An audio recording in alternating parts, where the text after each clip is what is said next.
Bienvenidos, esto es De Camino, programa 335.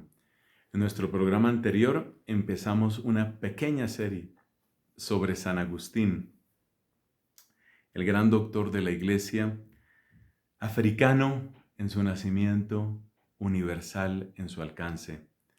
Hoy vamos a hablar de las conversiones, así en plural, guiándonos por el Papa Benedicto XVI. Vamos a hablar de las conversiones de San Agustín.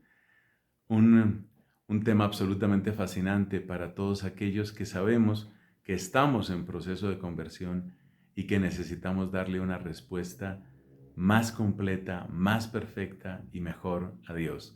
Bienvenidos, programa 335. San Agustín ha tenido, y con toda razón, muchos y muy grandes admiradores. Entre los recientes, de hecho un contemporáneo nuestro, tenemos al Papa Benedicto. Nuestro querido Papa Benedicto XVI ha manifestado muchas veces su cercanía, su admiración por los escritos y en realidad por toda la obra que Dios realizó en San Agustín.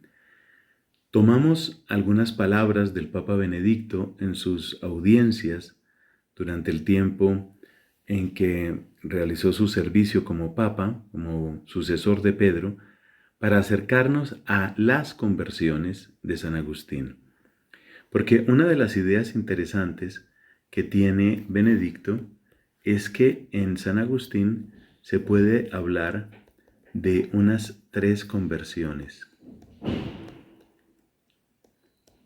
Estas 3 conversiones se dan en un orden cronológico y en realidad muestran un camino, cosa que es muy consoladora, porque cuando nosotros hablamos de conversión, a veces podemos tener la idea de que es algo así como ya llegué a Dios, ya Dios llegó a mi vida y ahora ya no hay más errores, ahora ya no hay más pecados.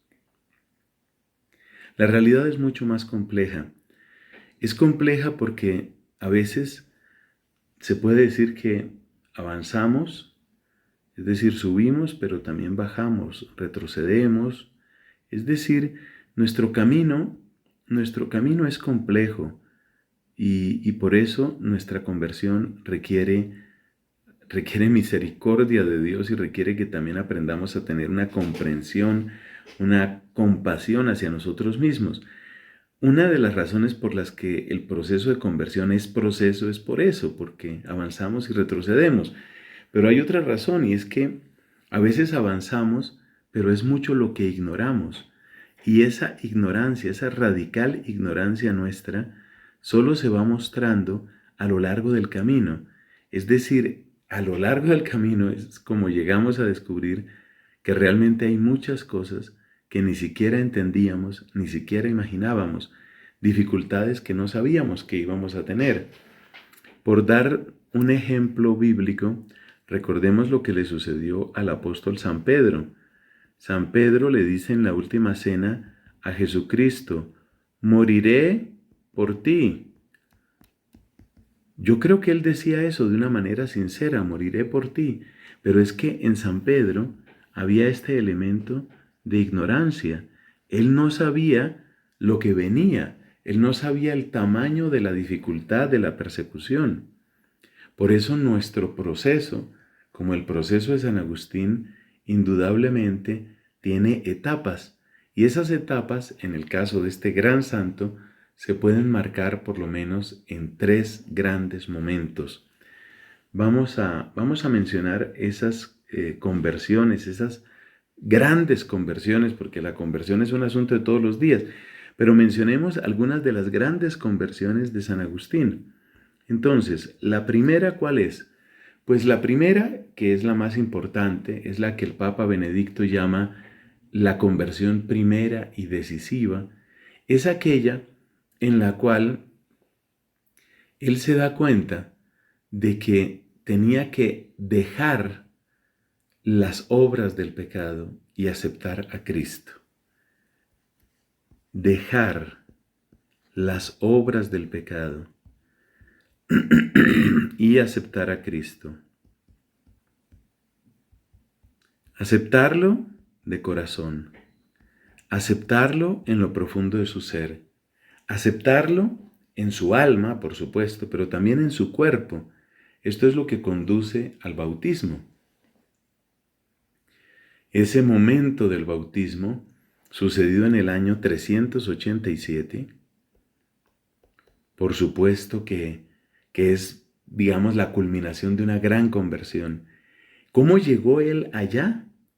Pues llegó a través de un camino, y en ese camino su gran guía fue la pregunta. Vamos a escribir aquí en qué consistió ese camino.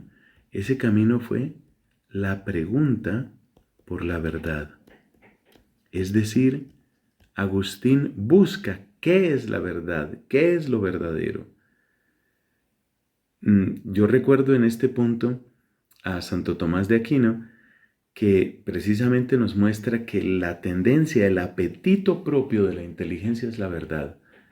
Así como nuestro cuerpo tiene apetito de alimento, por eso sentimos hambre, nuestra inteligencia tiene hambre de verdad. No nos bastan simplemente opiniones. Y esto es muy importante porque el que se queda en opiniones, pues le puede suceder lo que describe el apóstol San Pablo en el capítulo 4 de la carta a los Efesios. Es decir, nos volvemos como veletas, podríamos decir, dice San Pablo, como niños llevados a cualquier parte por cualquier viento de doctrina. Y por supuesto que una persona que vive de las opiniones o que vive simplemente de las pasiones, de lo que hoy me gusta, hoy mañana no me gusta, hoy quiero, mañana no quiero, hoy me convence, creo que mañana no me convence, esa persona, aunque se crea libre, en realidad es un juguete de las modas, es un juguete de las tentaciones, es un juguete de la opinión pública, es un juguete de tantos que, como hemos dicho en otras ocasiones, saben cómo manipularnos.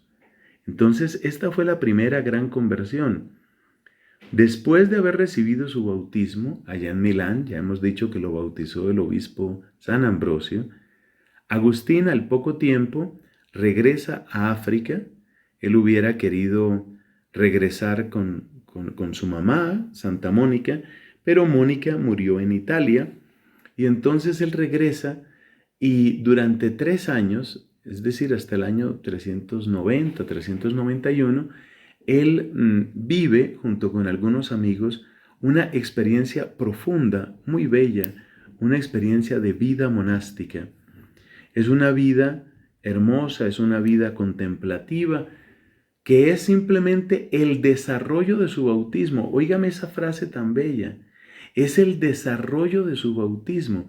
Para Agustín, llegar al bautismo, como hemos dicho, es darle un sí radical a Cristo, y su vida monástica, su vida contemplativa junto con aquellos amigos, pues es la prolongación del bautismo. Todavía se inscribe, podemos decir, dentro de la primera conversión. Pero estando allá, ya sabemos que empieza a florecer ese don precioso que él tenía. Él era un retórico. Hemos explicado en el programa anterior todo lo que implicaba ser retórico. El retórico tenía de abogado, tenía de publicista, el retórico tenía de político, tenía de líder social, el retórico tenía de consejero. Es decir, era una persona que tenía gran influencia dentro de la sociedad, tenía mucho poder. Agustín, que se había formado más de 30 años en aquello de ser retórico, pues ahora estaba encerrado en su monasterio con sus amigos. Y resulta que no va por ahí la cosa. Aquí viene una segunda conversión. Y es que solo se puede vivir para Cristo, solo se puede vivir para Cristo,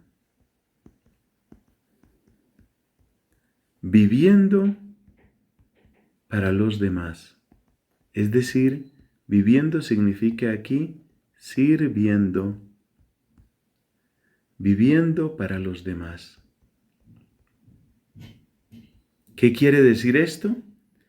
Esto quiere decir que en el caso de él, no estamos aquí hablando nada en contra de la vida contemplativa ni la vida monástica, sino en el caso de él, todos esos dones preciosos del uso de la palabra, todos esos dones preciosos de retórico, no podían quedarse encerrados en los muros de ese monasterio. Su vocación le tenía que llevar, y de hecho le llevó, al sacerdocio, a la ordenación sacerdotal, con una carga que no era algo que él deseara. Él deseaba simplemente vivir su conversión, vivir su bautismo, vivir para la verdad. Pero tenía una responsabilidad, por así decirlo, por el hecho de haber recibido un don tan grande, que es un don de predicación, un don de enseñanza inmenso. Entonces, ahí viene una segunda conversión. Después de decirle sí a Cristo, viene la segunda conversión, decirle sí a un servicio que solo puede considerarse extenuante, el servicio del amor al prójimo a través de ese hermoso pastoreo, el pastoreo de la palabra, de la predicación, de la enseñanza. Entonces, ¿aquí qué entra? Pues aquí entra el don del sacerdocio. Va a ser sacerdote ordenado en Hipona y poco tiempo después, si la memoria no me falla, en el 395, ordenado obispo de la misma ciudad de Hipona. Durante 35 años él va a realizar ese servicio hasta su muerte. Bueno, ya parece que está todo, ¿no? Está el amor a Dios, está el amor al prójimo. Parece que la conversión pues ya es perfecta y plena. Pues mira que viene una tercera, y podemos llamarlo mística conversión, señalada por nuestro querido Papa Benedicto. En la última parte de su vida, Agustín comprendió que la perfección pues no se da desde el principio. Ese es un mensaje de optimismo, porque eso significa que hay esperanza para todos nosotros los pecadores. Pero eso también tiene una parte triste. Si nuestra conversión es solo poco a poco, si no llegamos a la perfección del sermón de la montaña de un solo brinco, quiere decir que no estamos a la altura del ideal.